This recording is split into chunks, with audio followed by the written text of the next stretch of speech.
moi de ne pas lâcher trop de blagues. Là-dessus, il va falloir que je me canalise un petit peu.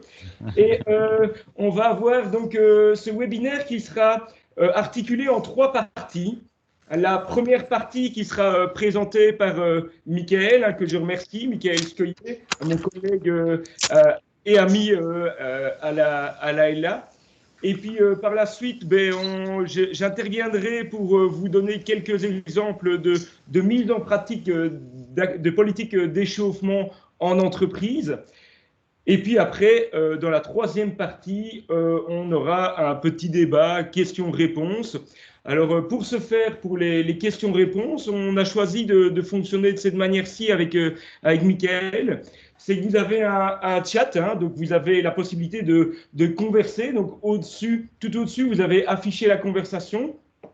Vous pouvez, au fur et à mesure de la présentation, poser vos questions. Alors, quand Michael interviendra, je le couperai de temps en temps pour poser la question en direct s'il y a lieu. Et sinon, on gardera toutes les questions pour la troisième partie où on aura l'occasion d'échanger et de débattre. En tout cas, je vous remercie à tous d'être si nombreux et je vais laisser la parole de suite à Michael. Hein. Donc, vous pouvez tous applaudir, mais vos micros sont coupés, donc il n'entendra pas vos applaudissements, malheureusement.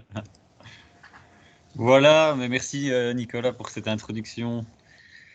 Je vous propose de démarrer directement cette présentation. Et donc, dans un premier temps, je vais plutôt aborder des aspects plus théoriques avant d'aller vers les cas pratiques, pour essayer de vous présenter un peu les intérêts de l'exercice pour la prévention des maladies. Alors, ce sera relativement large au début, et puis j'essaierai de centrer progressivement durant la présentation. Alors, l'idéal, c'est quand même, je pense, de partir d'un constat que vous avez probablement déjà tous fait, que vous avez déjà entendu parler, mais les chiffres ici nous le montrent. On va parler de sédentarité pour commencer. La sédentarité, c'est une activité dont la dépense énergétique est inférieure à 1,5 mètre. Alors, ça me permet d'introduire directement ce qu'est un mètre. Un mètre, c'est une fois le métabolisme de repos. Donc, quand on est à moins d'1,5 mètre, c'est-à-dire qu'on est globalement l'activité en position assise au mieux. D'accord ? Si le temps assis est supérieur à 7 heures par jour, on peut considérer les individus comme étant sédentaires, d'autant plus s'il y a des périodes assises ininterrompues qui sont plus importantes que 2 à 3 heures consécutivement, ce qu'on a observé, je pense, régulièrement dans la population ces derniers temps avec l'augmentation des webinaires, par exemple. Vous voyez ici sur ce petit graphique à gauche qu'en Belgique, globalement, en mauve, en Wallonie en jaune ou dans le Hainaut plus précisément en rouge, on a plus d'un quart de la population qui est considérée comme étant sédentaire. C'est des chiffres qui datent de 2013. Les femmes sont légèrement plus sédentaires que les hommes. Alors, je ne suis pas tout à fait certain. Je doute, comme c'était sur base de questionnaire, je me dis peut-être que les femmes étaient plus honnêtes aussi dans leurs réponses que les hommes.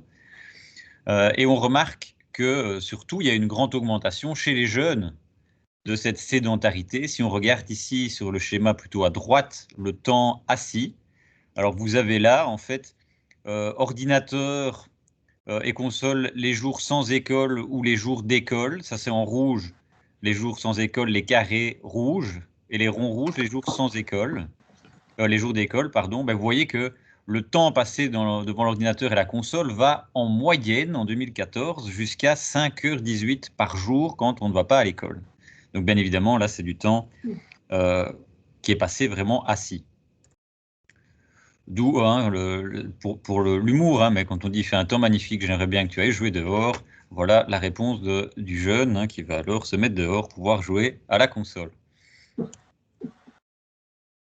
Alors, sédentarité, attention, c'est pas la même chose qu'une activité physique.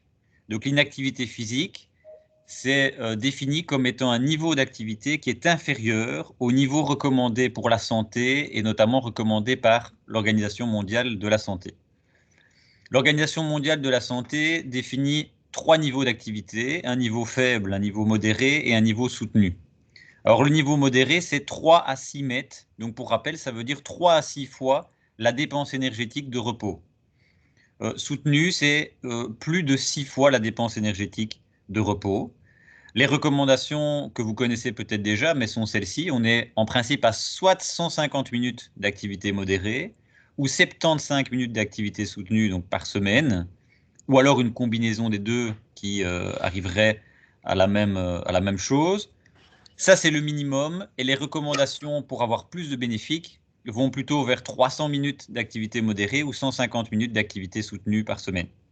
À cela, ils insistent bien sur le fait qu'il est important d'ajouter au minimum 2 fois par semaine du renforcement musculaire. Est-ce qu'on est en accord avec ces guidelines, ces recommandations? C'est difficile à dire. Je vous montrerai des résultats par après, mais ce qu'on peut déjà voir, c'est que si on regarde ici, c'est un baromètre qui avait été fait au niveau européen, donc ce ne sont pas des données spécifiquement belges, mais si on regarde les hommes et les femmes, il y a déjà environ 20% des hommes et des femmes qui disent ne faire que rarement de l'activité physique, et 30 à 40% des hommes et des femmes qui précisent ne jamais faire d'activité physique ou d'exercice. D'accord? Donc c'est tout de nouveau un chiffre relativement important qui est assez similaire quelque part avec ce qu'on avait trouvé précédemment pour la Belgique, ce que je vous avais montré dans la dia précédente.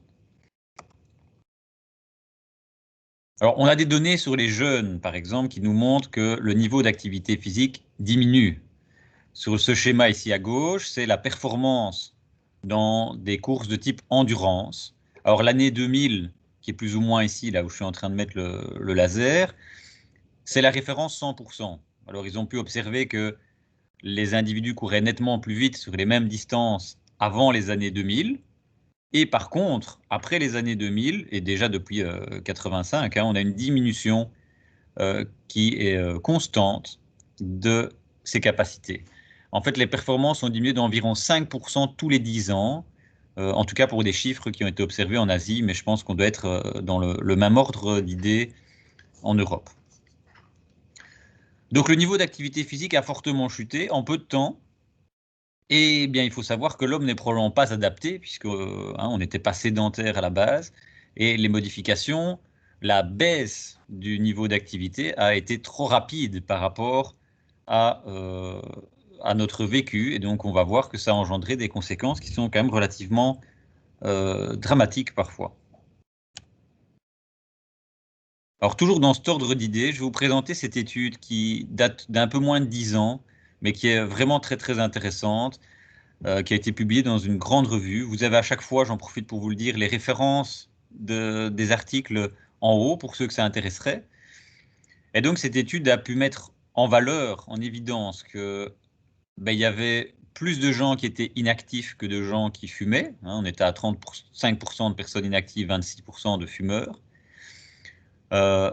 Alors, la deuxième ici, le ratio, hasard ratio, c'est un peu plutôt une indication de l'augmentation du risque de mortalité. On voit qu'il est un peu plus important quand on fume que si on est inactif. Mais étant donné qu'on a plus de gens inactifs que de fumeurs, les auteurs de cette étude en sont arrivés à la conclusion qu'il y avait globalement plus de décès chaque année liés à l'inactivité qu'à la cigarette, par exemple. Donc on est à 5,3 millions de morts par an qui pourraient, en tout cas, être de manière indirecte, être causées par la sédentarité ou l'inactivité, en tout cas. Donc le manque d'activité, la sédentarité tue plus que le tabagisme. C'est la première cause de mortalité, en fait, si on réfléchit, première cause de mortalité évitable dans le monde. Et c'est donc un facteur de risque majeur aussi de maladie.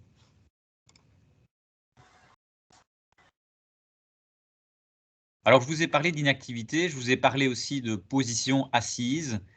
Cette étude qui a été faite un petit peu avant celle que je viens de vous présenter, a essayé d'évaluer ces deux facteurs simultanément.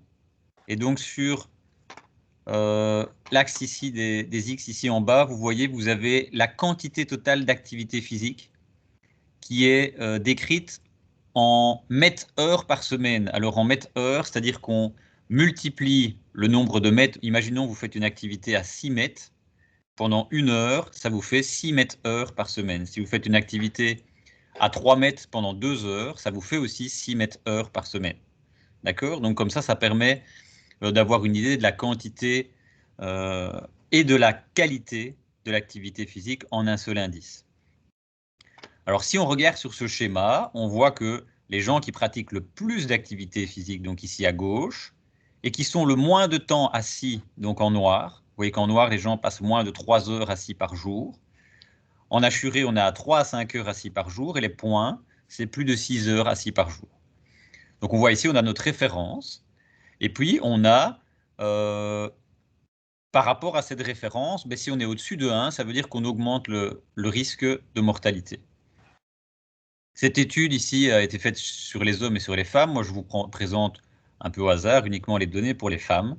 Et vous voyez, première chose, que si vous diminuez un peu le niveau d'activité physique, de 52,5 mètres par semaine jusqu'à 24,5, 31,5 ici, la quatrième colonne, il n'y a pas grand-chose qui change. Vous voyez que le risque de mortalité n'a pas énormément évolué, si ce n'est un petit peu ici pour les gens qui passent un petit peu ici pour les gens qui passent un peu plus de temps assis, mais vous voyez que ce n'est pas encore extraordinaire. En fait, tout ce que vous avez ici à gauche, les 4 premiers groupes d'activités suivent les recommandations de l'OMS. Et quand on regarde ici à droite, moins de 24 mètres/heure par semaine, on arrive aux recommandations, voire à moins pour certains, bien évidemment, dans les différentes catégories de population. Et alors ici, vous avez des gens les plus à risque. Vous voyez ici en haut, c'est très très clair. Ce sont les gens qui pratiquent peu d'activité physique et qui sont très régulièrement assis, donc plus de 6 heures par jour. Et là, on voit qu'on a presque doublé le risque de mortalité. Et donc le temps passé assis est un très bon indicateur aussi pour vous donner une idée du risque de mortalité, en tout cas s'il est associé à la quantité d'activité physique réalisée. Alors le fait de pratiquer cette activité physique va généralement avoir des répercussions assez claires sur la condition physique, et la condition physique est un facteur évident à mettre en relation avec la mortalité. Alors faire un petit peu d'activité, c'est bien. C'est ce qu'on voit ici sur le schéma à gauche. Alors, donc, je vous rappelle, 1 mètre, c'est plus ou moins la position assise. Vous avez tous des sujets sains à la base, d'accord, qui ont été suivis pendant, alors ça dépend, mais jusqu'à 14 ans pour certains. D'accord. Et ces individus pratiquaient, alors là, ça a été évalué généralement sous forme de questionnaire, plus ou moins d'activité physique, et on a évalué leurs conditions physiques. Ceux qui sont au-dessus, qui sont supérieurs à 8 mètres, donc ont une meilleure condition physique que ceux qui sont au milieu de 5 à 8 mètres, que ceux qui ont moins de 5 mètres. Et on voit de manière non surprenante que les individus ici au-dessus diminuent. Alors ça, c'est le pourcentage de survivants, hein. C'est un peu glauque comme manière de présenter les choses, mais vous voyez que on a, pour une même population initiale, un pourcentage de survivants après, au fil du temps, qui est plus important. Donc moins de décès dans cette catégorie-là, ce qui montre bien une augmentation de la longévité. À droite, vous avez la même information, en quelque sorte, mais présentée différemment. Et vous voyez que ceux qui pratiquent très peu ou qui ont une très très mauvaise conditions physiques qu'on peut considérer comme étant déconditionnés sont ceux, bien évidemment, avec le risque de mortalité le plus élevé, que dès que vous avez une légère augmentation de votre niveau de condition physique, vous avez déjà un effet sur ce risque de mortalité. Donc un peu d'activité physique permet déjà de diminuer grandement les risques, mais alors pour les diminuer au maximum, on a remarqué qu'il faudrait privilégier des activités 8 à 10 mètres ici, donc des activités tout de même relativement vigoureuses. Et après ça, vous voyez qu'ici ça diminue encore, c'est pas systématique dans toutes les études, on va atteindre généralement un plateau au-delà duquel on peut continuer à augmenter l'activité physique, on aura probablement peu d'avantages supplémentaires. Certaines études tendent même parfois à montrer que si on en fait vraiment trop, mais là ça concernerait que quelques rares personnes, peut-être que la courbe commencerait à repartir dans l'autre sens. D'accord? Alors, pour vous donner une indication, l'activité physique vigoureuse, c'est par exemple de la course à pied à 8 km/h, c'est par exemple du cyclisme à plus de 20 km/h. Ça, c'est des activités qui vous font dépenser 8 mètres, plus ou moins 8 fois votre dépense énergétique de repos. Donc, si vous augmentez la vitesse, bien évidemment, vous allez encore augmenter cette dépense énergétique. Alors, par rapport à ce constat, relativement inquiétants, d'accord, qui montrent que l'activité physique est trop peu présente et qu'il y a des conséquences importantes liées à ça. En 2007, il y a l'Association médicale américaine et le Collège américain de médecine sportive qui a décidé de lancer un concept, entre guillemets, au début, qui s'appelle Exercise is Medicine, donc initié aux États-Unis et qui est coordonné depuis par justement le Collège américain de médecine du sport. L'objectif de ce lancement, c'était de faire des bénéfices de l'activité physique, en tout cas de ceux qui sont prouvés scientifiquement, un standard au niveau du système des soins de santé aux États-Unis. Alors en moins de 2 ans, la vision a un peu dépassé les frontières et donc c'est devenu une collaboration multinationale qui s'est développée pour essayer de faire de cet exercice égal médecine un effort global. Donc vraiment, la médecine inclut dans les programmes de prévention. Alors ici, je vous rappelle les types de prévention. Il y a la prévention primaire. On va pouvoir agir avec l'activité physique sur la prévention primaire, secondaire et tertiaire. Alors pour rappel, la prévention primaire, c'est prévenir la cause d'un problème de santé d'un patient avant que celui-ci arrive. C'est l'exemple de la vaccination, hein, donc on est tous dedans pour l'instant. La prévention secondaire, c'est identifier à un stade précoce du développement d'un problème de santé d'un patient en essayant de réduire alors sa durée ou la progression de ce problème de santé. C'est un dépistage précoce, par exemple, du cancer. Et la prévention tertiaire, c'est réduire l'effet d'un problème de santé aigu ou chronique d'un patient, ce qui pourrait être, comme exemple, prévenir les complications du diabète. Alors, on ne va pas jouer avec l'activité physique sur la prévention quaternaire, qui est donc là de mener des actions pour identifier un patient ou une population à risque de surmédicalisation. Alors, je reviens maintenant sur tous les bienfaits de l'activité physique, mais je vais d'abord revenir encore un peu sur la pratique d'activité physique et la mortalité. Mais cette fois-ci, je vais essayer de retourner la logique. Avant, je présentais plutôt, voilà, si vous ne faites pas assez d'activité physique, quels sont les risques. Ici, je vais essayer de vous montrer quels sont les avantages si vous faites cette activité physique. Alors sur ce type de tableau, on ne va pas tout passer en revue, mais ce qui est intéressant, c'est les chiffres que vous avez ici. Vous voyez les 1, les 0,8, les 0,7. Donc ce sont des ratios qui sont calculés et qui correspondent au risque relatif de mortalité. Alors s'il est égal à 1 ici, ben, c'est la référence et c'est pour la population inactive. Et après, on prend d'une population plus ou moins active, d'accord, ici qui fait moins d'1 heure par semaine d'activité modérément intense. Ici, 1 à 3 heures, 4 à 7 heures, et là, plus de 7 heures. Donc, vous comprenez bien que plus on va vers la droite, plus on fait une quantité importante d'activité physique intense, relativement intense, et ici, d'activité physique vigoureuse. Donc là, c'est le nombre de fois ici. Donc, ce n'est plus le nombre d'heures. Ici, c'est le nombre de fois. Si on augmente le nombre d'heures, vous voyez qu'on a une diminution de cet indice. On n'est plus qu'à 0,60, plus ou moins ici à droite, ce qui veut dire qu'on a diminué de environ 30% le risque si on a minimum 3 heures d'activité physique par semaine, d'intensité modérée. Alors ici, donc c'est la fréquence, eh bien on peut aussi en déduire qu'on a cette même diminution de 30% si on fait au minimum 3 fois par semaine, donc on est peut-être entre les deux, si on fait 3 fois par semaine l'activité physique vigoureuse. Donc clairement, on a une diminution du risque de décès chez les actifs et ce risque diminue aussi, ce n'est pas clairement indiqué dans le tableau, pour les patients qui sont atteints de maladies cardiovasculaires ou de cancer. Donc c'est valable pour tout le monde. Donc ce qui est important vraiment de savoir, c'est quelle est la quantité d'activité physique qui est requise pour diminuer, par exemple, la mortalité, même si ce n'est probablement pas la chose la plus importante. La chose la plus importante, c'est d'être en bonne forme le plus longtemps possible, mais ça, on y reviendra aussi par après. Eh bien, vous voyez sur ce schéma-ci, ça vous donne un élément de réponse. Vous avez à nouveau cet indice présenté en mètres-heures par semaine. D'accord? Ici en rouge, c'est les personnes qui font en moyenne 15 minutes d'activité physique par jour. On voit que le risque de mortalité a baissé déjà de 20% avec uniquement 15 minutes par jour. Hein, d'accord? On est en dessous des recommandations de l'OMS. Ici, on a des individus qui font au minimum 7,5 mètres heures par semaine. C'est le minimum recommandé par l'OMS. Et jusqu'à 15, ça c'est l'idéal recommandé par l'OMS. Dans cette catégorie-là, on voit qu'on a diminué de 31% le risque de mortalité.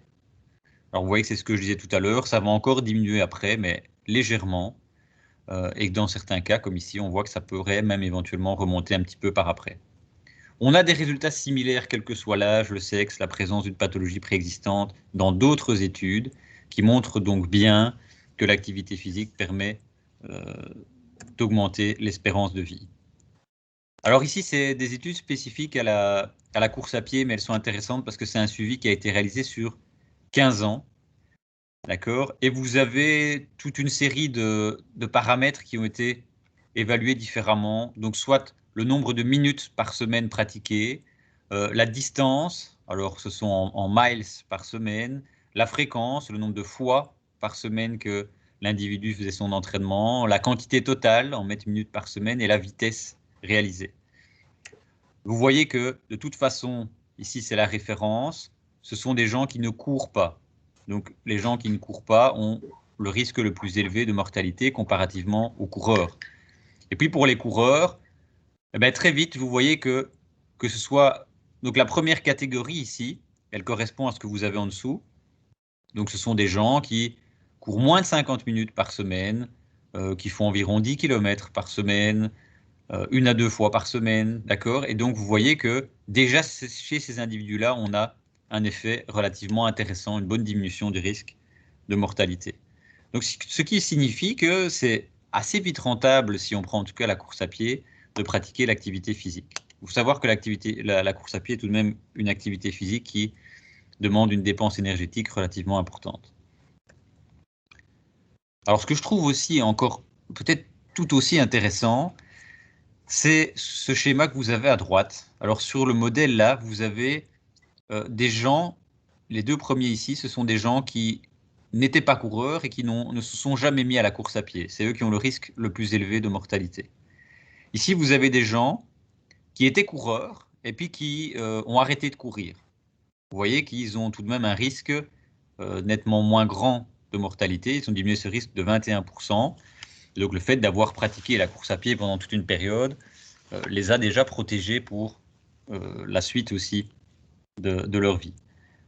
Ce qui est très intéressant, c'est ici vous avez des gens qui n'étaient pas du tout coureurs et qui s'y sont mis très tardivement, mais vous voyez que eux aussi ont, grâce à cela, diminué de plus de 10% le risque de mortalité. Donc il n'est jamais trop tard pour s'y mettre à la course à pied ou à l'activité physique de manière générale pour en retirer les bénéfices.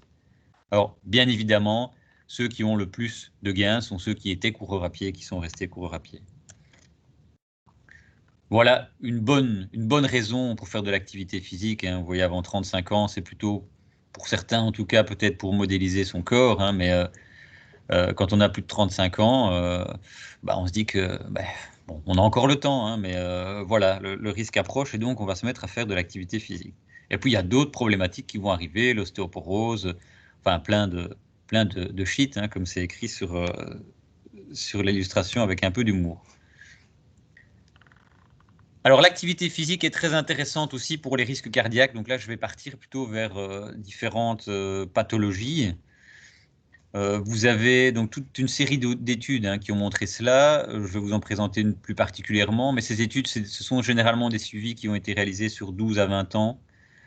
Et alors, si on résume tout cela, on peut voir que 60 minutes d'activité par semaine permet de protéger l'individu contre les risques cardiaques, que au plus la fréquence d'activité physique est élevée, au plus la protection est élevée, qu'une activité telle que la marche, 30 minutes par jour, permet déjà de réduire le risque jusqu'à 18%, mais que des activités qui sont plus demandeuses au niveau énergétique, comme la course à pied, permettent de diminuer davantage encore ce risque en allant jusqu'à 40%.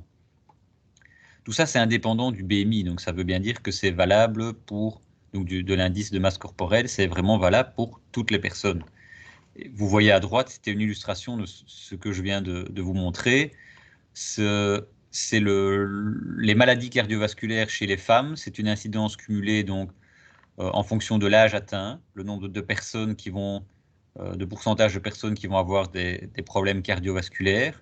Vous voyez que ceux qui ne pratiquent aucune activité physique sont celles qui ont le niveau le plus élevé, quel que soit l'âge, en fait. Hein. Donc déjà, après 45 ans, on voit que les courbes commencent à se dissocier, mais bien évidemment, la dissociation des courbes est encore plus grande avec l'âge qui va augmenter, où là, le risque est plus important pour tout le monde, mais on voit qu'il est tout de même fortement diminué ici pour les personnes qui font plus de 75 minutes d'activité par semaine. Alors, je peux vous montrer un autre exemple ici, c'est pour le risque relatif de maladies coronariennes. C'est une synthèse de plusieurs études, une dizaine d'études qui a été faite ici. Donc, chaque trait gris correspond à une étude différente et les auteurs ont essayé de synthétiser les résultats de ces différentes études avec un seul trait. C'est le trait que vous avez ici en noir plus foncé. On a à nouveau un risque relatif de 1, donc quand il est au maximum. C'est pour les gens qui ne pratiquent pas du tout d'activité physique. Et donc, ici, c'est présenté différemment. C'est présenté en kilocalories par semaine, donc c'est-à-dire le nombre de kilocalories dépensées par semaine pour la réalisation d'une activité physique. On est plus ou moins à 1500 kilocalories par jour, hein, normalement au repos, jusqu'à 2000, hein, si on a un gabarit un peu plus imposant. Vous voyez que ceux qui sont bien évidemment à 0 kilocalories par semaine pour l'activité physique ont le risque le plus élevé, et que quand on est à 550 kilocalories par semaine, ce qui correspond au minimum recommandé par l'OMS, on a un risque qui est tout de même déjà bien diminué, et ce risque diminue encore un peu plus pour ceux qui augmentent cette dépense en allant parfois jusqu'à plus de 2000 kilocalories par semaine pour certains. Alors toujours par rapport aux maladies cardiovasculaires, je vais vous présenter une étude ici à gauche, plutôt sur des gens atteints d'hypertension. D'accord. Et alors là, c'est très intéressant, mais c'est une intervention combinée. Donc c'était activité physique plus alimentation. Alors vous voyez déjà chez ces individus, donc vous avez un pré-test et un post-test. Donc après le programme d'activité physique et d'alimentation en blanc, vous voyez qu'il y a eu une diminution en effet de la pression sanguine, d'accord, que ce soit la pression systolique ou pression diastolique, donc ce qui montre déjà un effet positif sur la tension de ces individus. Et moi, ce qui me semble encore plus intéressant, c'est que vous voyez ici à droite, c'est le nombre de patients sous médication, donc sous médicaments, avant et après le programme d'activité physique plus alimentation. Vous voyez qu'il y en avait 598 qui prenaient des médicaments avant ce programme-là. Ils ont réussi à passer à 270. Donc je trouve qu'il y a vraiment aussi un réel intérêt, bien évidemment, puisqu'on veut toujours nous parler de sous, mais d'un point de vue économique aussi, c'est un grand intérêt quand on connaît le trou financier qu'on a dans les caisses pour les soins de santé. Alors ici à droite, dans le même ordre d'idées, hein, vous avez des patients qui sont atteints de problèmes coronaires, d'accord, donc athérosclérose coronarienne, depuis au moins 12 mois. Et chez ces patients, on a proposé deux types d'interventions, donc soit groupe contrôle, c'est-à-dire aucune intervention spécifique, hein, on suit le régime habituel, et ici un groupe exercice, donc qu'on a mis à l'exercice pour les biens de l'étude. Et on voit que avec le temps, hein, suite à ces 12 mois, on a une évolution qui est un peu différente. Donc c'est en rouge, la maladie a progressé, d'accord. En orange, il n'y a eu aucun changement. Et en bleu, il y a eu une régression de la maladie. Alors généralement, c'est très difficile d'avoir un effet bénéfique sur ce type de pathologie directement. Donc c'est pour ça que vous pourriez espérer qu'il y ait encore plus de régression. Mais ce qui est important surtout, c'est de voir qu'il y a très peu de gens chez qui la maladie a progressé. Si on regarde le groupe contrôle, la maladie a progressé dans 46% de la population. Et il n'y a finalement que 6% chez lesquels vous avez eu une régression. Et donc, c'est très important. Ici à droite, vous voyez la quantité d'activité physique qui a été faite chez ceux qui ont réussi à diminuer leurs symptômes. Eh bien, on a une quantité d'activité physique qui est significativement plus importante que dans les autres groupes. On était à plus de 2000 kilocalories par semaine. D'autant plus que ceux qui étaient dans le groupe aucun changement et plus encore que ceux qui étaient dans le groupe où la maladie a malheureusement progressé. Là, c'était uniquement de l'activité physique comme intervention. Alors, toujours par rapport à ces maladies cardiovasculaires, une autre étude qui est très récente, dans laquelle ils ont demandé, ça se fait souvent comme ça, c'est le petit bémol qu'on met parfois dans ces études, mais donc sur base de questionnaires, ils ont demandé une évaluation du niveau d'activité physique. Et il y avait deux groupes de sujets, donc les gens avec une maladie cardiovasculaire, les gens sans maladie cardiovasculaire. Vous voyez que vous avez quand même 131 000 sujets d'un côté et 310 000 de l'autre, donc c'était une énorme cohorte qui a été utilisée pour cette étude. Et à partir de toutes ces données, de ces big data, les auteurs ont pu observer à nouveau une relation assez flagrante entre la quantité d'activité physique, donc cette fois-ci en mètres minutes par semaine, mais donc vous avez bien compris que plus on va à droite, plus on pratique de l'activité physique. Et ici, pour vous faciliter la compréhension, je vous ai remis ce à quoi correspondent les guidelines de l'OMS, donc entre 500 et 1000 minutes mètres par semaine. Vous voyez que si on est dans ces guidelines, pour les gens qui n'ont pas de pathologie, de maladie cardiovasculaire, mais le risque de mortalité est diminué, c'est ce que je vous ai montré précédemment, d'accord. Pour les gens qui ont une maladie cardiovasculaire, le risque est diminué dès qu'on fait un peu d'activité physique, vous voyez de manière quand même assez importante ici. Il continue à diminuer encore après. Donc peut-être que chez ces gens-là, on pourrait même avoir l'impression que plus d'activité physique est encore plus bénéfique que chez les gens qui n'ont pas de problème cardiovasculaire. Alors je vous ai mis prévention primaire, prévention secondaire, parce que pour moi, chez ces individus qui n'ont pas de maladie cardiovasculaire, faire de l'activité physique correspond à de la prévention primaire, c'est avant l'apparition d'une éventuelle maladie. Ici, on veut diminuer en fait les risques liés à la pathologie, donc on est bien dans de la prévention secondaire. Et on a donc bien observé avec cette étude une diminution de la mortalité chez les patients atteints de maladies cardiovasculaires avec l'activité physique. On peut vous donner d'autres exemples. Ici, ce sont des patients coronariens à nouveau. Vous savez probablement ce qu'est un stent. Hein, c'est un petit, donc quelque chose qu'on vient mettre au niveau d'une artère, d'accord, des artères coronaires pour diminuer les risques chez les patients. D'accord, donc c'est une intervention chirurgicale.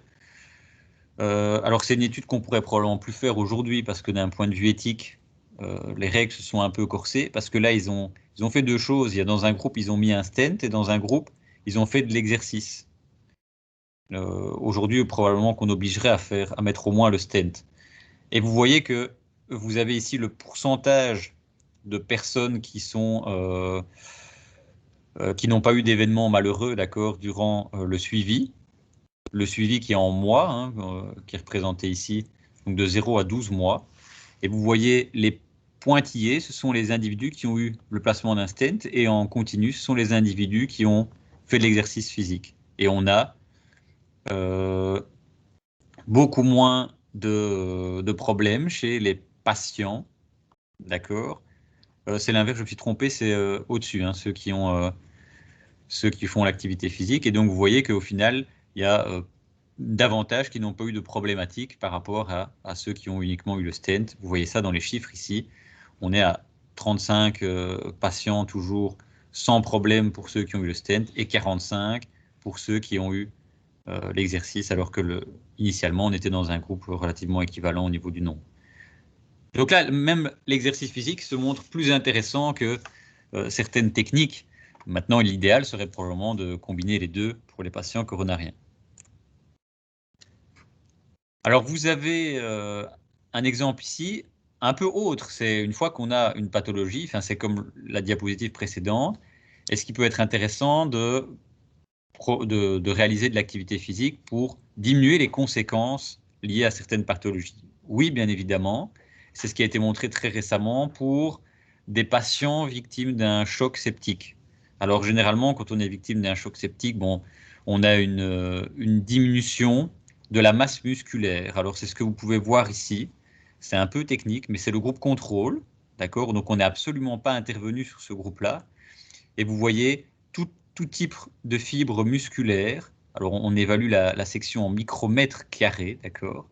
Et puis, on a les différents types de fibres, hein. Il y a des fibres plus rapides, des fibres plus lentes. On ne va pas rentrer dans le détail ici, mais peu importe, quel que soit le type de fibre musculaire, vous voyez entre le premier jour, d'accord, et le 7e jour qu'on a malheureusement chez ces individus une diminution de la masse musculaire qui est quantifiée par la section ici. Dans un groupe, très rapidement, on est intervenu chez ces individus en leur proposant de l'activité physique à l'hôpital, dans la chambre. Vous les voyez ici, par exemple, pédaler. Ok, il y a différents exercices qui ont été proposés, des mobilisations actives des membres, des mobilisations actives donc avec du pédalage ou des choses comme ça. Et vous voyez que chez ces individus, on a un maintien. On ne peut pas dire qu'il y ait une augmentation parce que je ne crois pas que l'augmentation soit significative, mais on peut dire qu'il y a un maintien, en tout cas, de la masse musculaire chez ces individus. Ce qui est très intéressant parce qu'on sait que la diminution de cette masse musculaire va entraîner d'autres conséquences par après.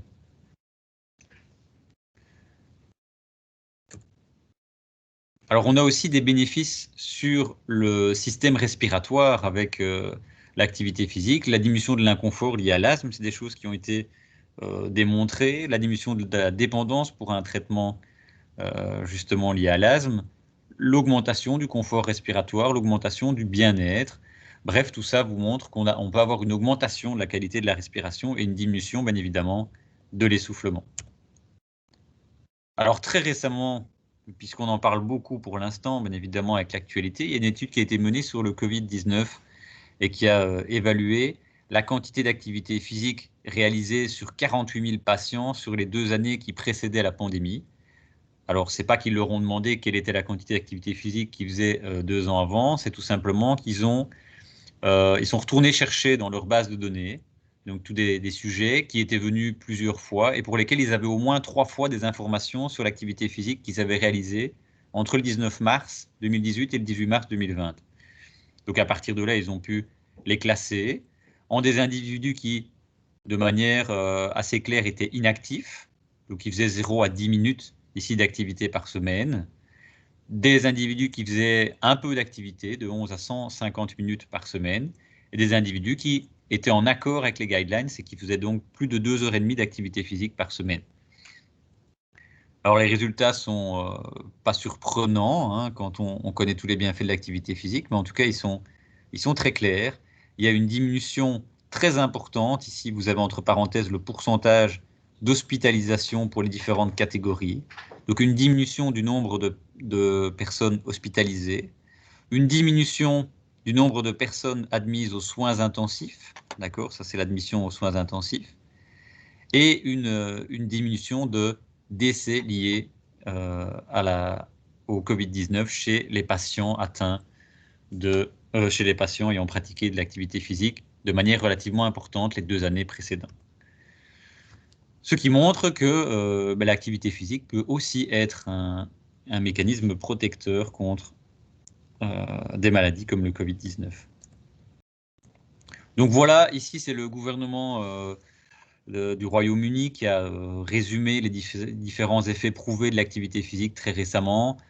Je n'en ai pas parlé du tout, hein, mais chez les enfants, ça va jouer aussi sur la croissance osseuse, les fonctions cognitives, bien évidemment la condition cardiovasculaire, le maintien du poids, hein, la dépression. Chez les adultes, on a tout ce dont on a parlé, mais on a aussi une prévention qui peut être intéressante contre le diabète, 8 formes de cancer qui ont été clairement démontrées comme avec un risque diminué avec l'activité physique. Puis tout ce qui est aussi l'augmentation de la qualité de vie, du sommeil. On n'a pas parlé, mais l'activité physique contribue aussi à améliorer la qualité du sommeil.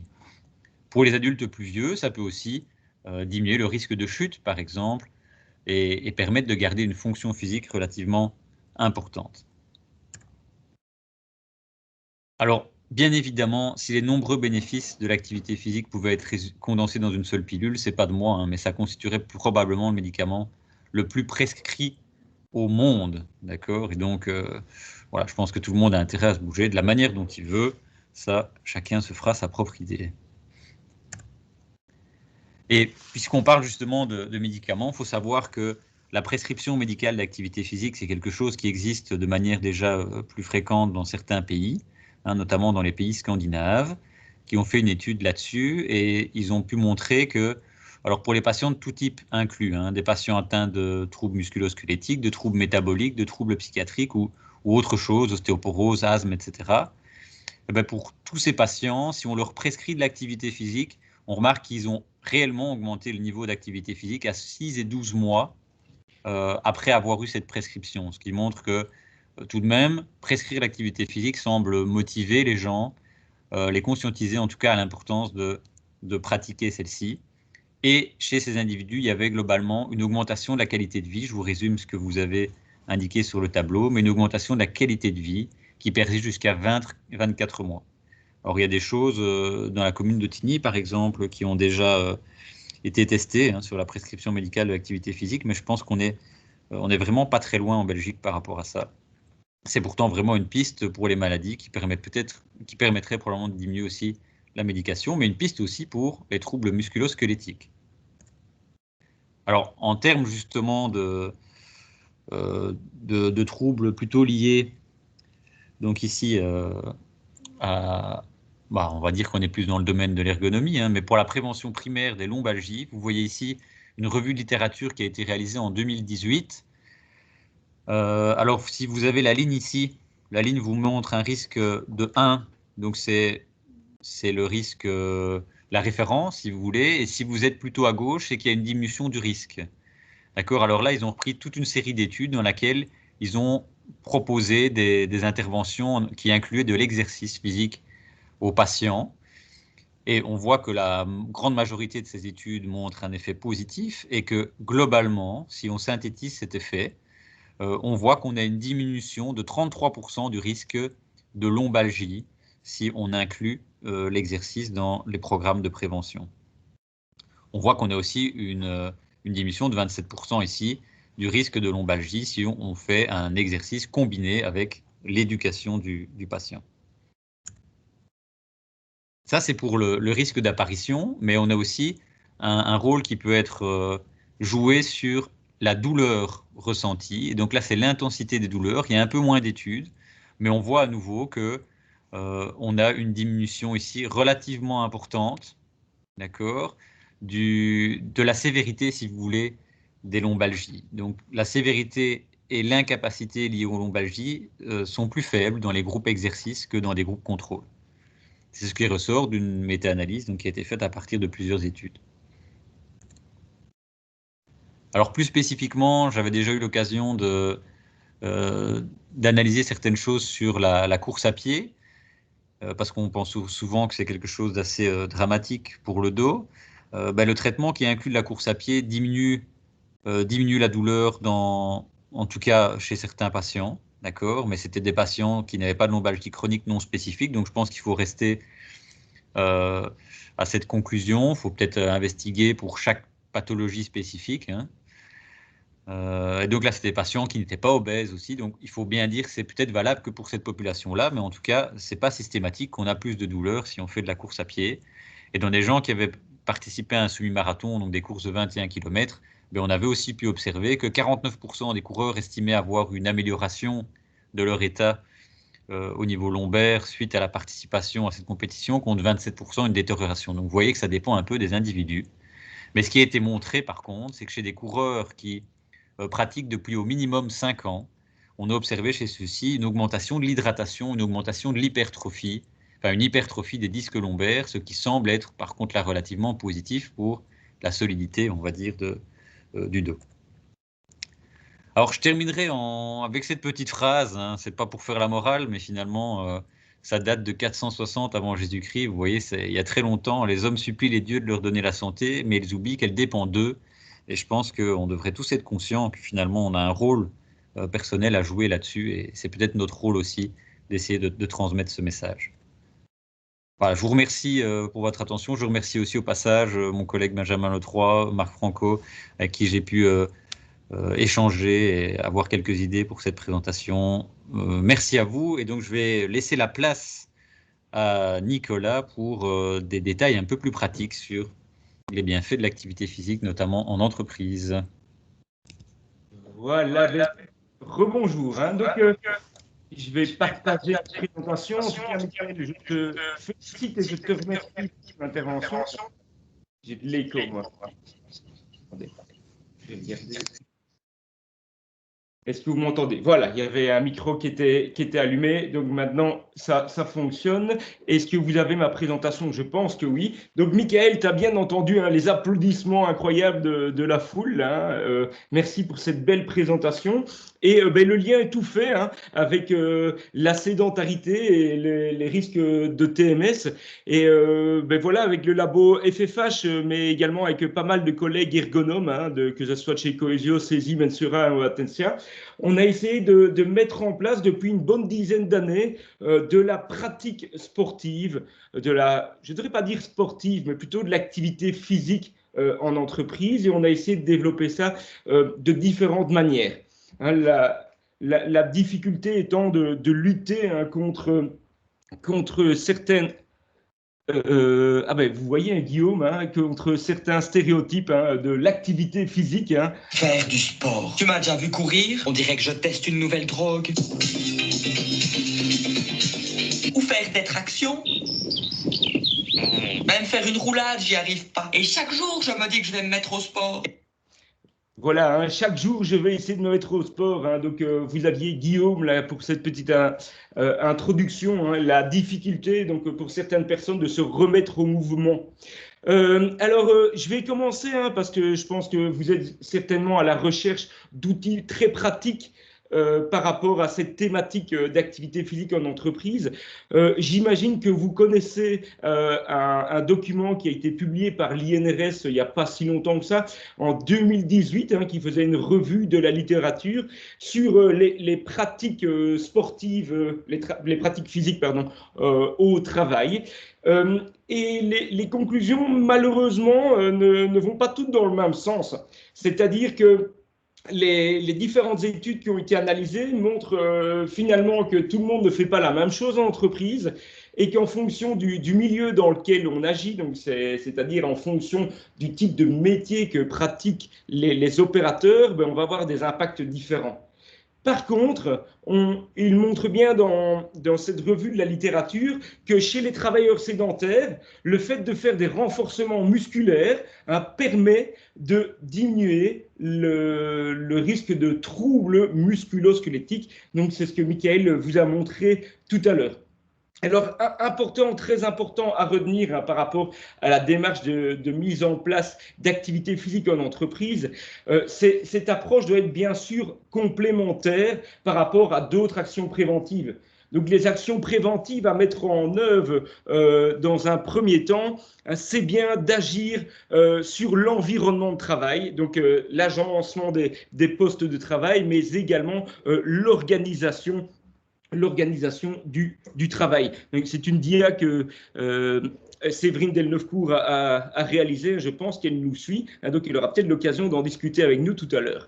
La deuxième chose à mettre en place, hein, c'est d'agir sur l'individu, donc de lui expliquer comment fonctionne son environnement qui est adapté par rapport à lui, qui est adaptable. Et puis le point sur lequel on va agir en dernier lieu, c'est sur les capacités de l'individu.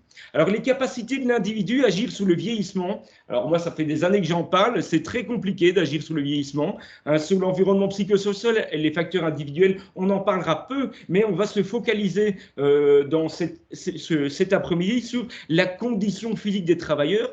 Et la question que l'on va se poser, c'est tiens, est-ce que lorsque je pratique de l'activité physique régulière avec mes travailleurs, est-ce que je peux observer une amélioration de la condition physique, voire une diminution des troubles musculo-squelettiques. Donc, je vous disais tout à l'heure, ça fait une bonne dizaine d'années qu'on bosse là-dessus au laboratoire Forme et Fonctionnement Humain de la Haute École Louvain-et-Honnot, notamment avec Michael. Et on a commencé il y a une bonne dizaine d'années avec Nathalie Koch, avec l'ASBL Terre, on a mis en place de l'activité physique. Puis après, on a été chez Kiabi, ETA Anguien, on s'est occupé un petit peu des dentistes, on a été chez Schneider Electric. Récemment, on a travaillé avec l'Orchestre Royal de Chambre de Wallonie et on continue ce processus d'amélioration, que ce soit en termes d'activité physique, donc comment mettre en place l'activité physique, mais également comment évaluer les éventuels bienfaits de cette activité physique. Alors, il y en a certains qui auront déjà entendu cette présentation qu'on avait réalisée avec Michael en 2016 lors de la SELF, du congrès de la Société d'ergonomie de la langue française, mais je vais reprendre quelques infos qu'on avait fait à l'époque. Donc ça, c'est le premier projet. Vous allez voir, je vais évoluer vers 6 projets que l'on pourra critiquer par la suite. Hein, d'accord ? Donc le premier projet, alors on avait eu la chance d'aller en France, chez Kiabi, avec 2 étudiants, Marion et Maxime, qui avaient très très bien travaillé et qui avaient donc évalué les postes de travail et s'étaient rendu compte que la problématique était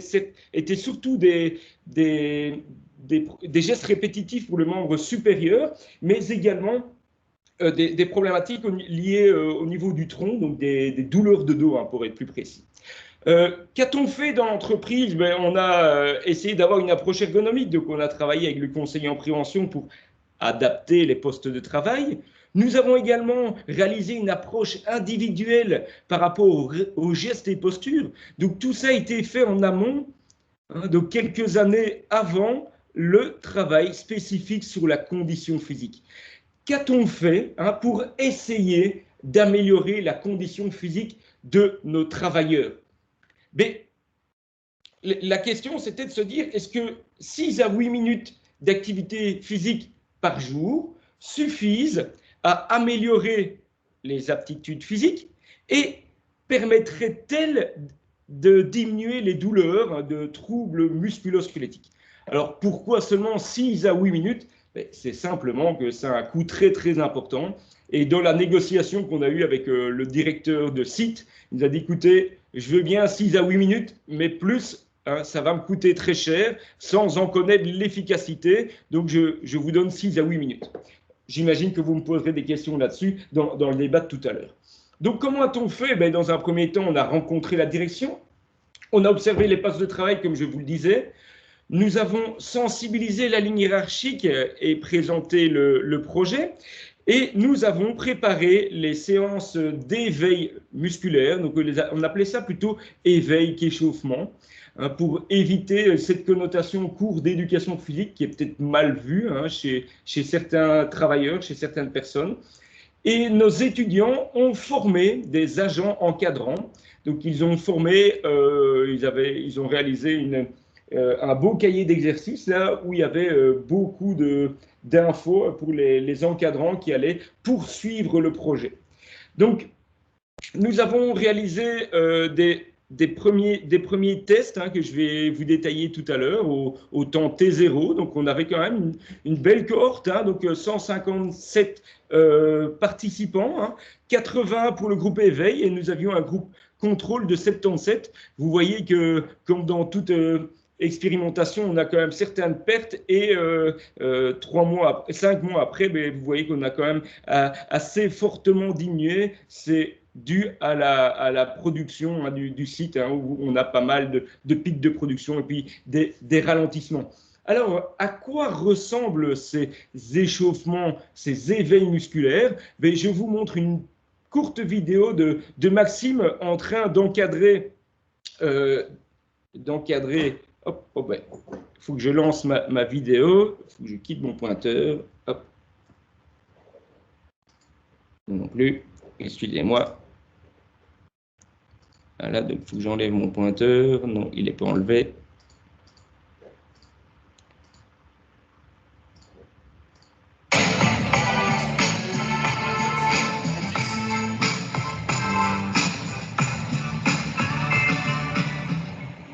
Donc, on est bien dans de l'activité physique de type gymnastique suédoise, sur musique, pour avoir un petit peu de motivation le matin.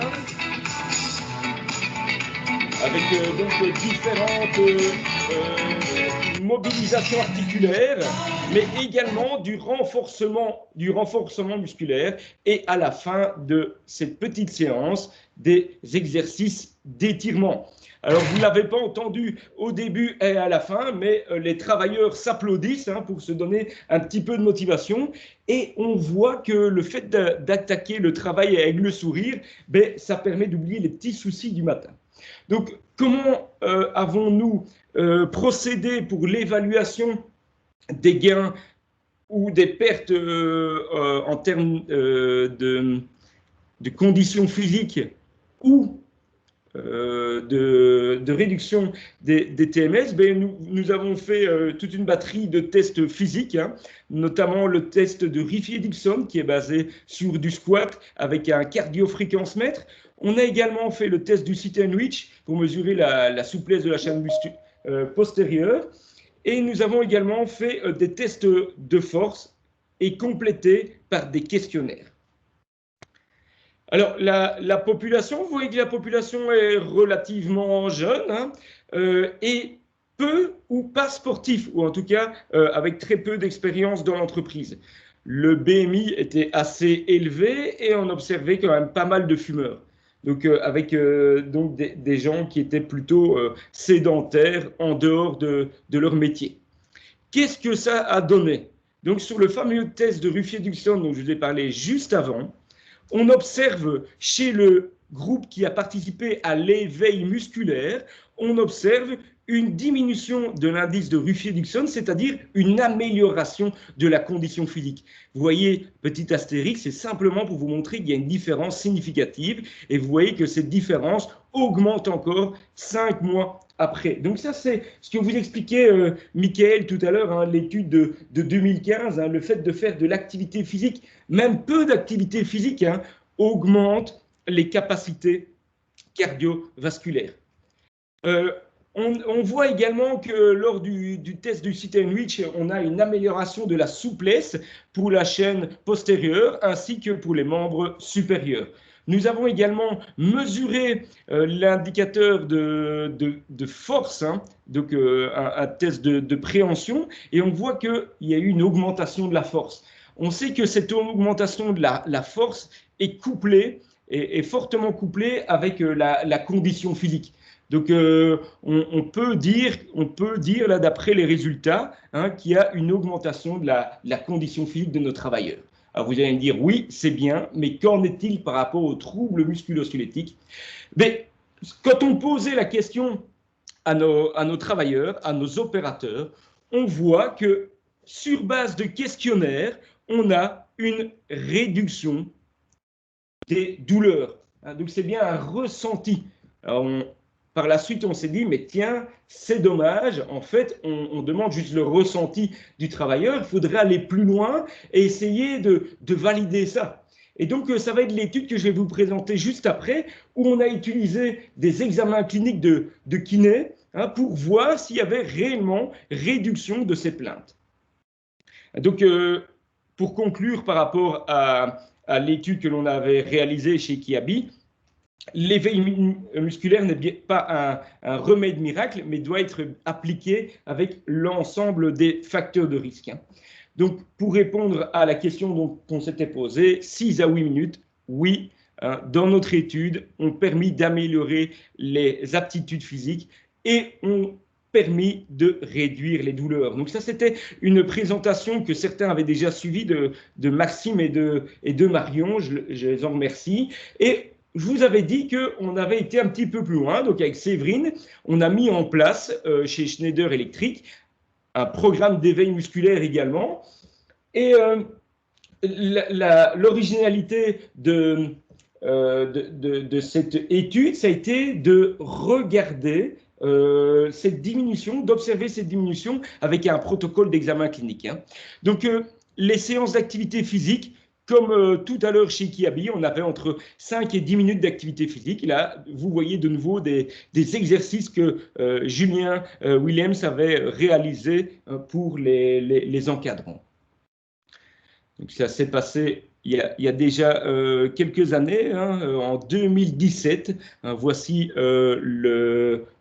la ligne du temps, la manière dont on avait mis en place ces échauffements dans le monde du travail. Et alors, ce qui fait la particularité, hein, de cette étude, c'est de se dire, ben, tiens, oui, effectivement, les gens se plaignent de douleur, mais est-ce que ce TMS est latent ou avéré? Et nous avons utilisé une méthodologie qui s'appelle la méthodologie SALSA pour essayer d'évaluer, hein, l'atteinte de TMS du membre supérieur. Voici un exemple de testing de kiné qu'a fait Julien lors de son mémoire, donc chez Schneider. Le bras gauche du sujet est en abduction de 10 à 20 degrés. La main droite de l'examinateur stabilise le sommet de l'épaule gauche. Sa main gauche appuie puis pour s'opposer à l'abduction du bras gauche. La consigne donnée est « Maintenez le bras dans cette position et résistez contre ma force ». Puis on effectue la manœuvre du côté opposé. Le test est considéré positif s'il apparaît une douleur locale de l'épaule et ou un déficit moteur.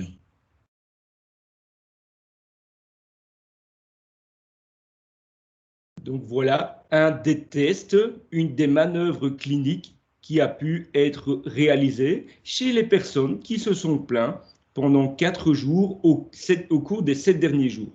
Donc chaque travailleur participant à l'étude a rempli le questionnaire nordique que certains connaissent, hein, le questionnaire nordique. Et si on avait pendant 4 jours, au cours des 7 derniers jours, des douleurs, alors on passait de la forme symptomatique et on cherchait à voir si la forme était avérée. Donc les résultats nous montrent que on a une réduction, une amélioration chez la plupart des travailleurs. Hein, et je peux peut-être vous montrer ça. Voilà, par ici. Donc, on a une amélioration quant à la sévérité des symptômes. Donc, en fait, les troubles musculo-squelettiques avérés n'ont pas été supprimés. Hein. C'est simplement qu'ils sont passés d'un grade 4 à un grade 3. Donc, ils étaient avérés, ils sont passés à latent. Et certains TMS sont passés de symptomatiques à latent. Et certains TMS qui étaient latents sont redevenus sains. Donc, entendez sains par le premier grade de gravité de troubles musculo-squelettiques. Nous avions évalué également l'indice de Ruffier-Dixon, donc c'est-à-dire la condition physique, et on voyait de nouveau ici une bonne adaptation à l'effort. Donc les gens sont passés d'un indice de moyen à bon. Hein, donc c'est bizarre, mais chez Ruffier-Dixon, si vous diminuez l'indice, vous augmentez votre condition physique. À côté de ces indicateurs de conditions physiques, on a essayé de regarder également, sur base de questionnaires, quels étaient les effets psychosociaux, hein, de ces éveils musculaires. Ben, on voit qu'il y a une augmentation, hein, en termes de charge psychosociale. Donc les gens trouvaient ces éveils musculaires intéressants en termes de contacts sociaux. La crainte, dans un premier temps, des directeurs, c'était de se dire, oui, mais le fait de faire 5 à 10 minutes d'activité physique par jour va diminuer le rendement et je risque de perdre de l'argent. Et vous voyez en fait que cette crainte ne s'est pas avérée. Hein. Quand vous regardez le rendement, il y a eu très peu de différence entre l'année où il n'y a pas le modulo stretching et puis l'année où ils ont mis en place le modulo stretching. Malheureusement, sur l'absentéisme, il y a eu quelques accidents de travail qui ont fait augmenter les chiffres très fortement. Hein. Donc ici, on ne peut pas conclure grand-chose sur l'impact de l'absentéisme par rapport à l'activité physique. Donc, les conclusions de cette étude, hein, montrent que 5 à 10 minutes d'activité physique par jour et ce, 5 fois par semaine. Donc là, on renvoie avec les études que Michael Scoyer vous a montrées tout à l'heure, hein, par rapport au nombre de mètres par semaine. Donc on voit que le fait de faire de l'activité physique a une action préventive qui peut concourir à diminuer la gravité des TMS. Donc ça n'a pas supprimé les TMS, hein, d'accord? Ça a bien diminué la gravité. Donc un canal carpien qui était avéré est passé à symptomatique, par exemple. Okay, à côté de ça, hein, il faut toujours continuer l'amélioration de l'ergonomie sous les différents postes de travail. Donc, ce n'est pas parce que je mets en place de l'activité physique en entreprise que je ne dois plus améliorer mes postes de travail. Ce projet sera présenté si le congrès se fait, hein, en Tunisie. Hein, donc on aura l'occasion d'en rediscuter. Vous aurez la publication, je l'espère, hein, en format papier. La grosse problématique en fait des responsables, c'était de dire oui, mais vous me parlez du membre supérieur, c'est bien, hein, mais vous savez que nos travailleurs ont essentiellement mal au dos. Malheureusement, il n'existe pas encore d'examen de protocole d'examen clinique spécifique pour le dos. Donc, on a travaillé et on est en train de travailler là-dessus. C'est le projet numéro 3 que je vais vous montrer chez Avery Dennison avec Emmanuel Fabiocchi, qui est président de la BES. On a bossé là avec 2 étudiants, hein, Paul et Maxime, et le médecin du travail, pour mettre en place un protocole d'examen clinique semblable aux troubles musculo-squelettiques. C'est pas évident, hein, pour les protocoles de douleur dorsale, mais après avoir fait la revue de la littérature, je pense que les étudiants nous ont créé là un outil que l'on va pouvoir développer dans nos prochains projets. Donc ça, c'était le projet numéro 3 que l'on est en train de mettre en place à l'école. Le projet 4 du laboratoire FFH, un projet qui avait été présenté lors du congrès de la SELF à Bordeaux, et qui consistait à faire quoi? À mettre en place des programmes de micro-pauses chez les chirurgiens et chirurgiens dentistes, et de voir si de faire des micro-pauses lors de la journée qui étaient constituées d'étirements, de relâchements musculaires, permet éventuellement de diminuer les TMS. Et dans notre étude, on voit qu'il y a une différence significative sur le questionnaire de Saint-Antoine, le questionnaire de douleur de Saint-Antoine. Donc là également, sur base de tests, de questionnaires, les personnes qui ont participé à cette étude montrent qu'il y a une diminution de la douleur. Cette diminution de la douleur a été également quantifiée et mesurée avec le protocole SALSA, et on observe également via le protocole SALSA une diminution de la gravité des TMS. Très prochainement, Michael Scoyer, que vous avez entendu juste avant, Michael va présenter au congrès de Hammamet en Tunisie une étude chez les musiciens de l'Orchestre Royal de Chambre de Wallonie sur les TMS et l'activité physique et les traitements kinésithérapeutiques. Et ici, on a travaillé sur des techniques neurodynamiques sur le membre supérieur, donc appelé encore glide, et on a mesuré l'impact de la douleur via un algomètre de pression. Donc dans quelques temps, on vous donnera les résultats de cette étude. Donc, de manière générale, petite discussion, ouverture de la discussion, la grande difficulté de mettre en place de l'activité physique en entreprise, c'est la résistance au changement. Des personnes qui n'ont jamais fait d'activité physique ou les seules activités physiques qu'ils ont réalisées étaient des activités physiques au cours d'éducation physique et en gardent de très très mauvais souvenirs, les remettre en mouvement, c'est assez compliqué. La deuxième problématique, c'est le professionnalisme, l'encadrement des coachs. Donc, je pense qu'on ne doit pas laisser l'encadrement des activités physiques au travail à n'importe qui. Il faut avoir une formation une bonne formation. On pourra également discuter hein, de ce qui est pour vous une formation suffisante. Hein. En entreprise, le plus facile à mettre en place, c'est la gymnastique de type gymnastique suédoise. Hein. Vous voyez hein, les Chinois, les Japonais, hein, où vous avez une personne qui est sur le podium, comme faisait Maxime, et vous avez 60, 80, 100, 150 personnes devant vous, et vous faites des mouvements classiques. Le gros problème de cette gymnastique suédoise, c'est qu'à un moment donné, on s'en lasse. Donc ça, c'est une limite, hein, je pense, dans la mise en place de la pratique d'activité physique en entreprise.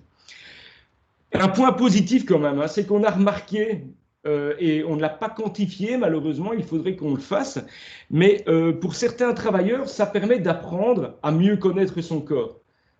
Quand on demande à une personne de fléchir les jambes pour soulever une caisse, ou d'utiliser le poids de son corps pour mettre en mouvement une palette, certains ont une très mauvaise connaissance de leur corps. Le fait de faire de l'activité physique de manière quotidienne leur permet d'augmenter leur psychomotricité. Quelque chose d'assez amusant, hein, mais le fait de faire ces éveils musculaires le matin met en place une dynamique qui est fédérateur. Hein, donc, on oublie les problèmes, comme je vous l'expliquais tout à l'heure, on oublie les petits problèmes du matin, les problèmes familiaux, et on s'amuse entre collègues avant de commencer le boulot, et ça, c'était plutôt positif.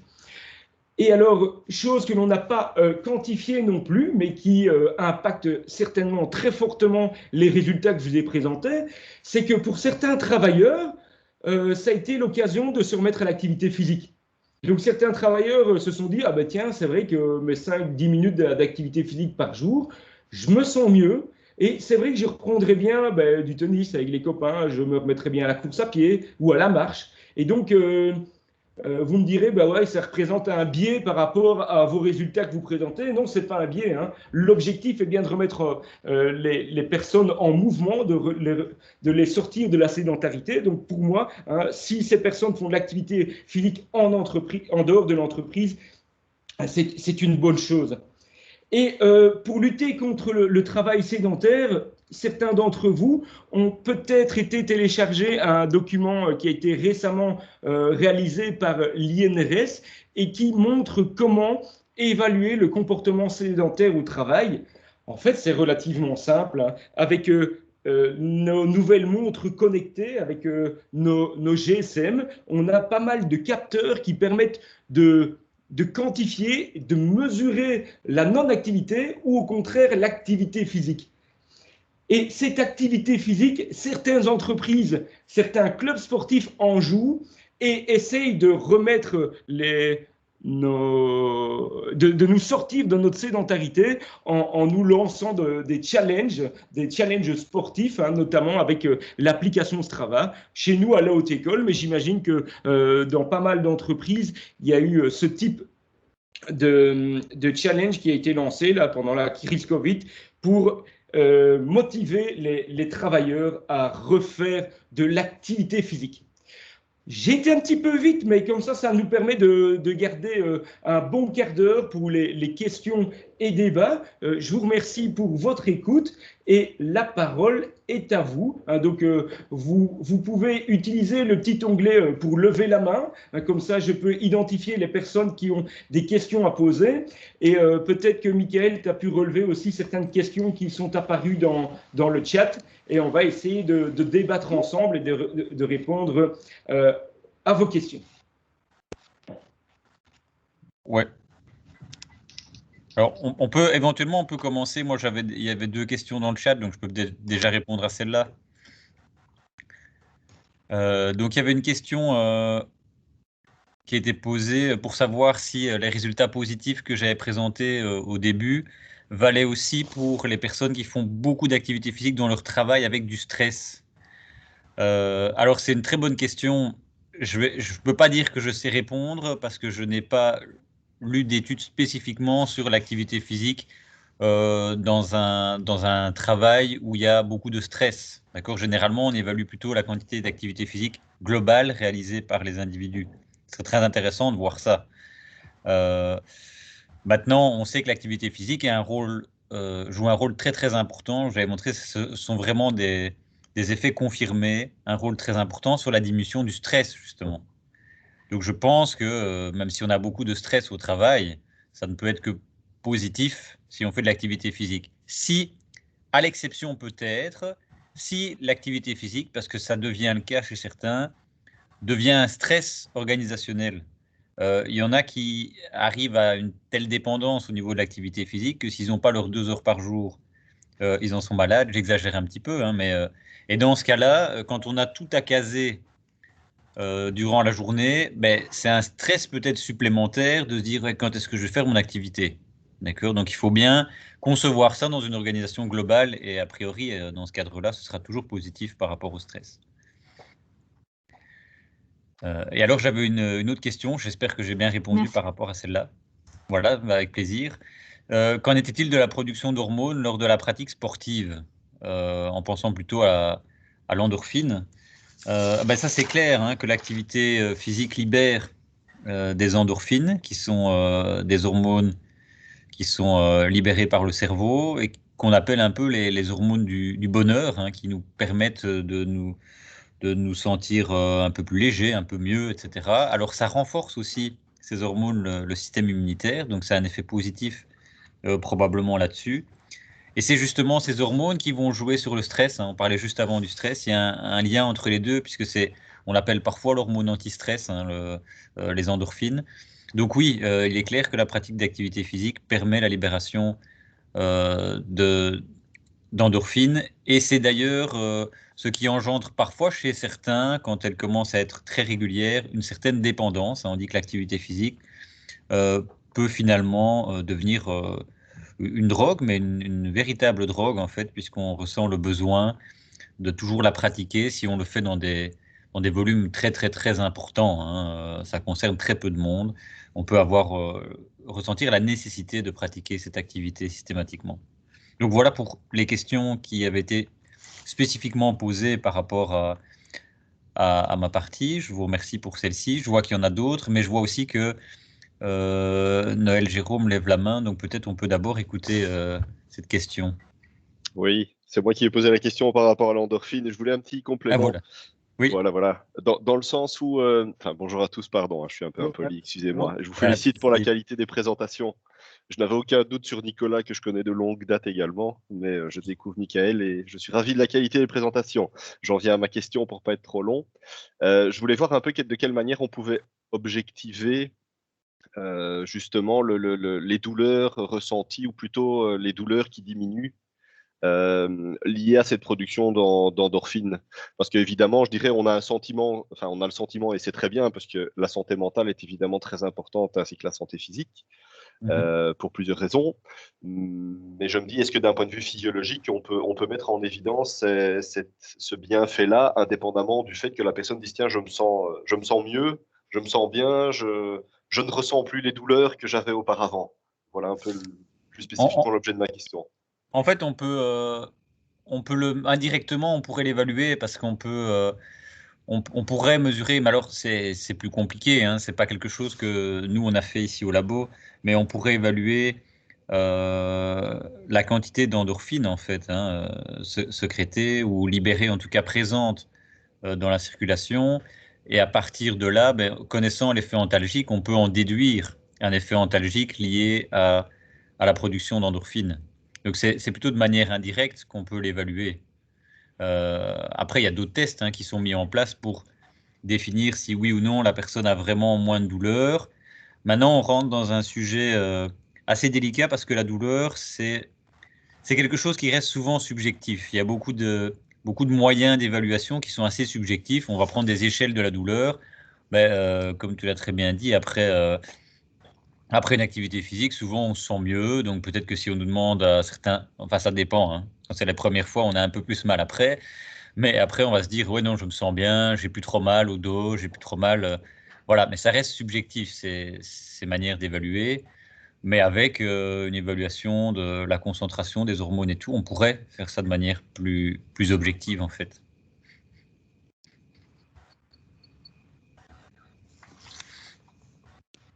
Voilà, bah, avec plaisir, bien évidemment. Alors, il y avait d'autres D'autres questions, hein. Je vois qu'on a vu avec pas de surprise, hein, comme quoi l'encadrement, on parlait de l'encadrement de ces échauffements était très important, qu'il fallait que ce soit très bien fait. Donc certains nous rejoignent en disant que c'est en effet très important, sinon les gens font vite n'importe quoi, hein.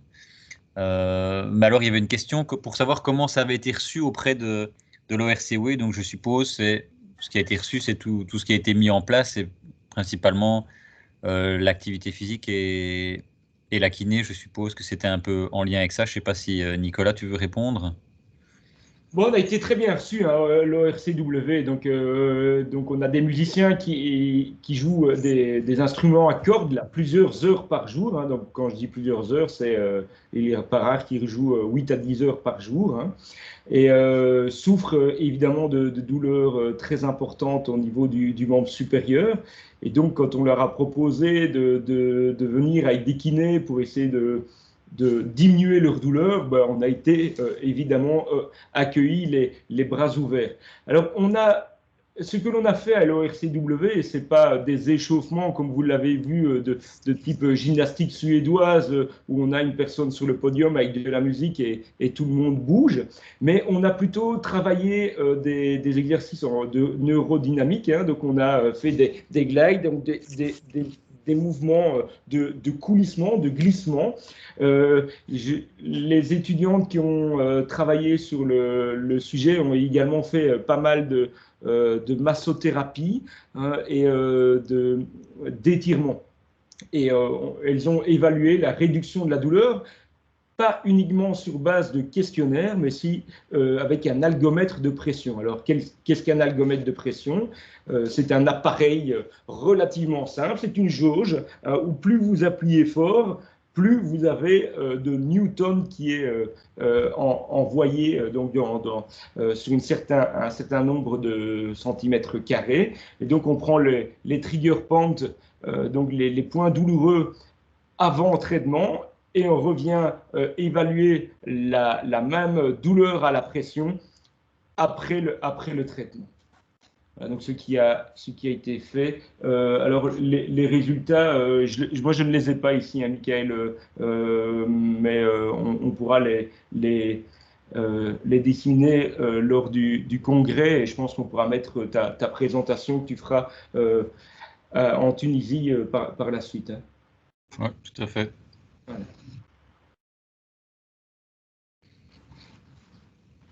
Ah, il y a une question plutôt pour toi, là, Michael, hein, de Georgette, sur l'ostéoporose et la course à pied, hein. Qu'en est-il des chocs sur les têtes humérales, fémorales, pardon. Bonne lecture. Alors, bonne question. Je sais pas exactement par rapport aux têtes fémorales. Par contre, l'ostéoporose, c'est sûr que avec l'âge, on est tous sujets en fait à l'ostéoporose. Donc, c'est pas la pratique d'une activité ou d'une autre qui va nous empêcher probablement d'avoir un peu d'ostéoporose, mais ça pourrait en tout cas en réduire les conséquences. Il y a toute une série d'études qui sont réalisées pour l'instant par notamment une équipe de chercheurs canadiens sur l'ostéoporose, et qui semblent justement montrer que la pratique de la course à pied serait relativement positive même pour l'ostéoporose.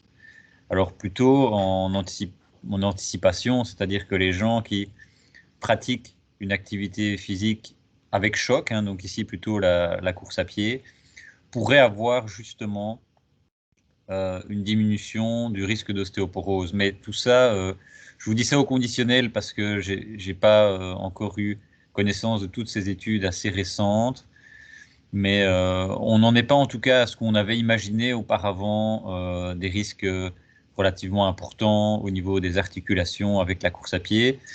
Il y a peut-être un risque pour moi en tout cas, c'est quand on ne respecte pas la progressivité, qu'on en fait trop tout à coup, parce qu'il faut progressivement adapter les structures musculaires, mais les structures osseuses aussi, à ces contraintes. Et donc, si vous faites tout à coup énormément de courses à pied et que vous n'en avez jamais fait auparavant, là, je pense qu'on va augmenter les risques. Donc l'idéal, c'est d'avoir une pratique continue et quand on s'y met, d'y aller très progressivement. C'est le conseil que je peux donner en fait par rapport à ça et puis on peut essayer de retrouver plus d'informations précisément par rapport à l'ostéoporose si vous voulez. Voilà, donc si ça vous intéresse, hein, les Canadiens dont Michael parlait, c'est l'équipe de la clinique du coureur. Hein. Ils ont un site internet qui est très très bien fait, aussi bien pour les novices que pour les personnes blessées ou les experts en course à pied.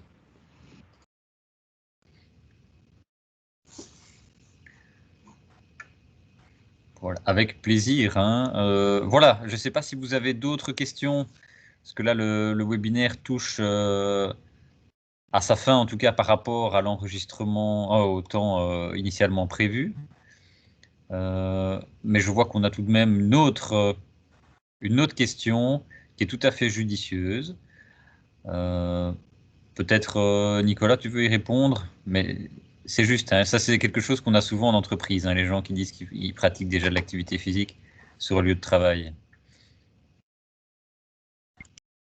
Tu dois activer ton micro, Nicolas. Merci, Mika.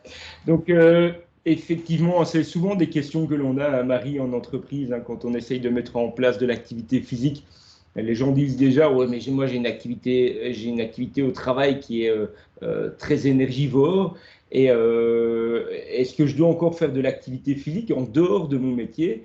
Oui, oui. Hein, et il y a pas mal d'études qui ont montré que de faire de l'activité physique en dehors de son métier, même si le métier est pénible physiquement, aura un impact positif sur la santé, hein, que ce soit la santé physique ou mentale. Je ne sais pas, Marie, si tu voulais rebondir, hein, tu peux allumer ton micro et interagir. Hein. Non, mais voilà, non, effectivement, voilà, je suis tout à fait d'accord avec toi. Hein, donc, je pense que c'est quelque chose qui est souvent fort mélangé, quoi. Et les gens, voilà, les activités qui sont pratiquées sur le lieu de travail ne sont pas forcément les mêmes que celles qu'on va pratiquer quand on fait du sport. Et c'est vrai que les gens oublient souvent qu'aussi un bon renforcement au niveau abdominal, au niveau des muscles des jambes, etc., ben, ça peut protéger aussi voilà, le dos. Et au-delà du dos, ben, il y a évidemment tout ce qu'on a vu précédemment avec Michael, quoi. Mais voilà, c'est vrai que ça, c'est quelque chose parfois contre lequel on doit un peu lutter aussi quand on sensibilise les gens en entreprise, parce qu'ils ont l'impression qu'effectivement, ben, le fait de pratiquer leur activité physique au travail, ou en tout cas le fait voilà, d'avoir un travail qui est peut-être un peu physiquement lourd, ben, suffit à les maintenir en bonne santé, ce qui n'est malheureusement pas souvent le cas, quoi.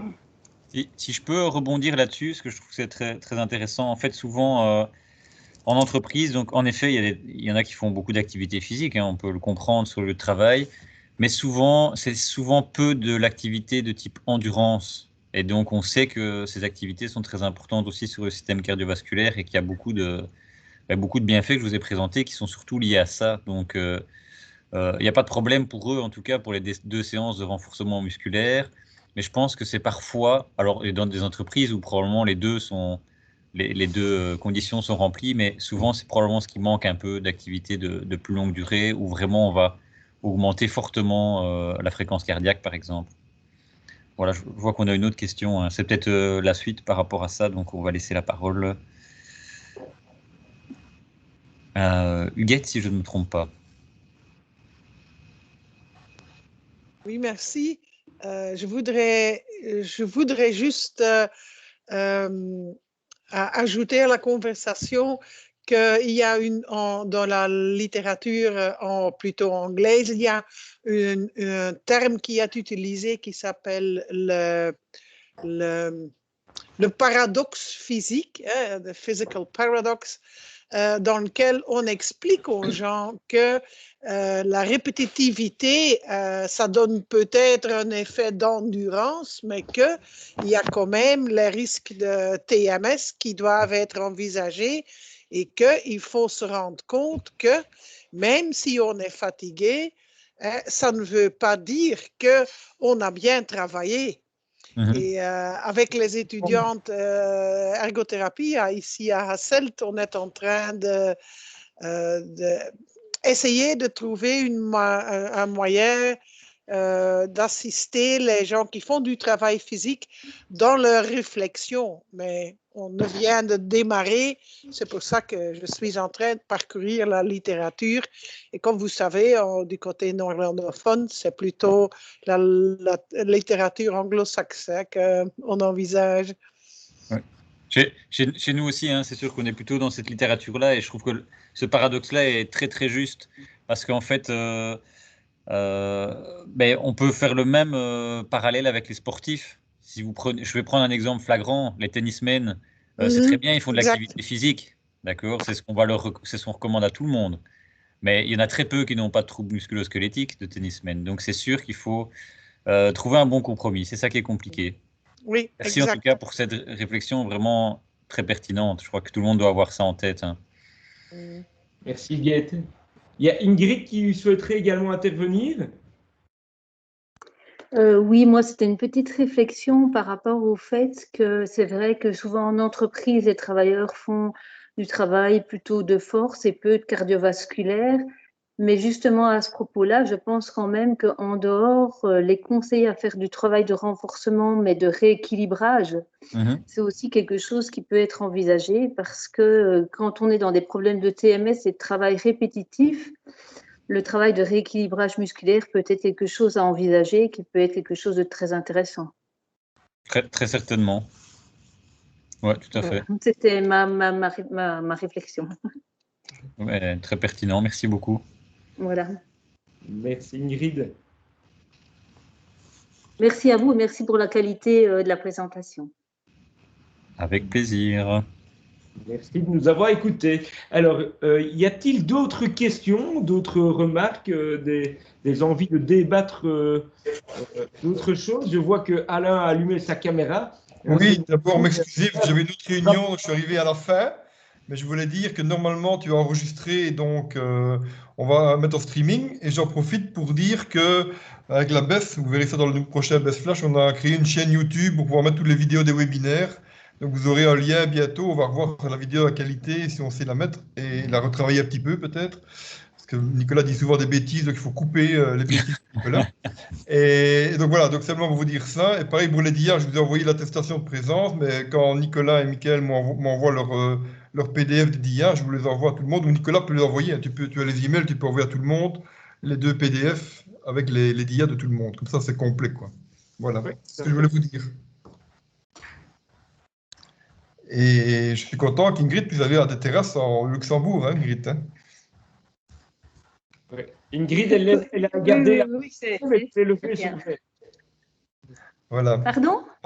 Je vois qu'Ingrid a laissé la main levée, mais comme tu es sur la terrasse d'un café au Luxembourg, c'est peut-être le verre que tu voulais lever? Ah non, comment est-ce qu'on enlève? Parce que je ne suis pas trop habituée, comment est-ce qu'on enlève la main? Tu recliques au même endroit, en fait. Ah, ça va. Voilà. Merci. Merci à toi. Voilà. Bon. Mickaël, moi j'ai une question pour toi. Tu as déjà calculé le nombre de kilocalories par semaine que tu faisais? Combien de mètres fais-tu par semaine? Non, je ne sais pas, mais samedi passé, on a dépensé au moins 2000 kilocalories en un jour, je crois, en une activité. Voilà, donc attention, donc l'activité physique est bénéfique.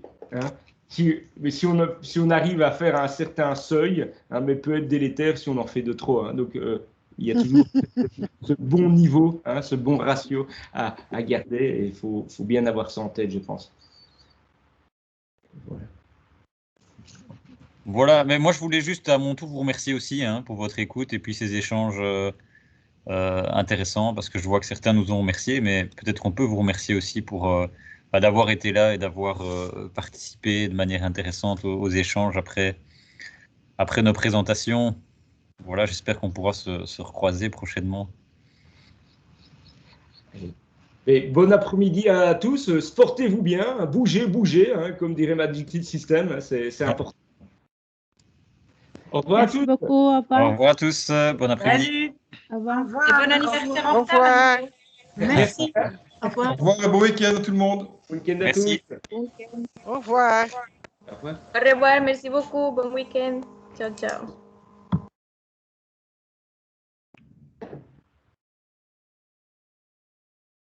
Voilà. Je vais quitter l'enregistrement. Au revoir à tous. Michael, à tout de suite. Ouais.